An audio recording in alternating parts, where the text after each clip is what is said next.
Assalamualaikum dan salam sejahtera bersama saya Zulhiana Surah Abdul Rahman dalam Berita Dunia RTM. Angka kematian akibat jangkitan virus corona baru di China meningkat kepada 106 orang daripada 81 kematian kemarin. Jumlah kes yang disahkan turut bertambah kepada 4,515 berbanding 2,835 sehari sebelumnya. Kes direkodkan setakat semalam. Demikian menurut Suruhanjaya Kesihatan Kebangsaan China. Sementara itu, negara di seluruh dunia merancang untuk memindahkan kaki tangan diplomatik dan rakyat mereka dari bandar-bandar di China yang dilanda virus corona baru.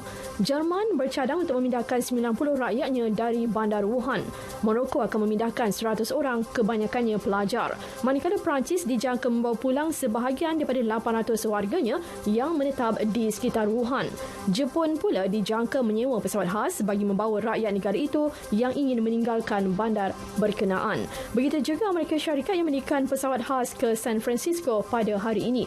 Negara lain yang turut merancang untuk membawa pulang rakyat masing-masing ialah Britain, Spanyol, Belanda dan Rusia. Di sebalik langkah yang diambil oleh kebanyakan negara, Kanada masih belum bercadang untuk berbuat demikian. Menteri Luarnya François Philippe Champagne berkata, buat masa ini tiada rancangan untuk memindahkan rakyat negara itu di Wuhan ke kawasan lain. Pihak berkuasa Myanmar pula membatalkan rancangan untuk memindahkan 60 pelajar dari Mandalay yang sedang belajar di Wuhan. Jurucakap Kerajaan Wilayah Mandalay, Yau Yin Min berkata, keputusan untuk membawa mereka pulang ke tanah air hanya akan dibuat selepas 14 hari, iaitu apabila tempoh pengeraman virus corona berakhir.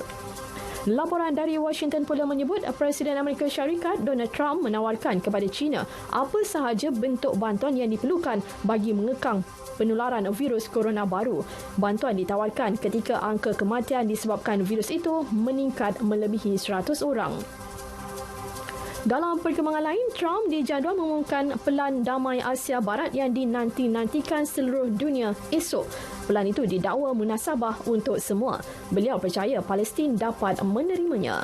Dalam hal itu, pemegang pasport Israel tidak dialu-alukan di Arab Saudi. Menteri Luar Arab Saudi, Putera Faisal bin Farhan menegaskan dasar negara tidak pernah berubah, iaitu Arab Saudi tidak mempunyai hubungan dengan Israel.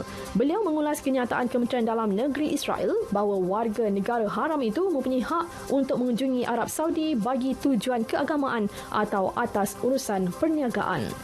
Pertubuhan Bangsa Bersatu PBB sedang berusaha mendapatkan bantuan kemanusiaan berjumlah $730 juta untuk Afghanistan pada tahun ini. Perkara itu dimaklumkan Timbalan Wakil Khas Setiausaha Agong PBB, Tommy Lanza.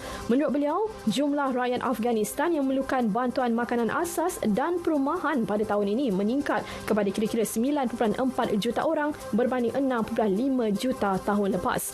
Ia berikutan peningkatan jumlah penduduk miskin di negara yang dilanda perang dan kemarau. Perdana Menteri New Zealand Jacinda Ardern dijangka mengumumkan tarikh pilihan raya umum negara itu dalam sidang media hari ini. Akhbar New Zealand Herald melaporkan tarikh pengundian dijangka ditetapkan pada 19 September.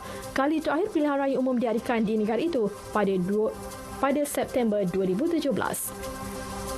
Harga minyak mentah dunia menjunam lebih 2% ke paras terendah dalam tempoh 3 bulan.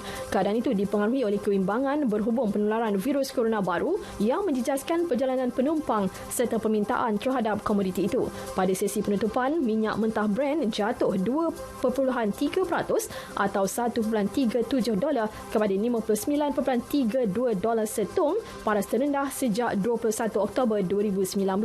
Manakala minyak mentah West Texas Intermediate susut 1.9% atau $1.05 untuk ditutup pada $53.14 setung, paras terendah sejak 2 Oktober 2019. Beralih ke sukan bola sepak Piala FA England. Arsenal mara ke pusingan kelima selepas mengalahkan Bournemouth 2-1 dalam aksi pusingan keempat. Pemain remaja di Gunners, Bukayo Saka menjaringkan gol seawal minit kelima sebelum memberi lorongan kepada satu lagi gol ketika membantu kelab itu menang di Stadium Vitality.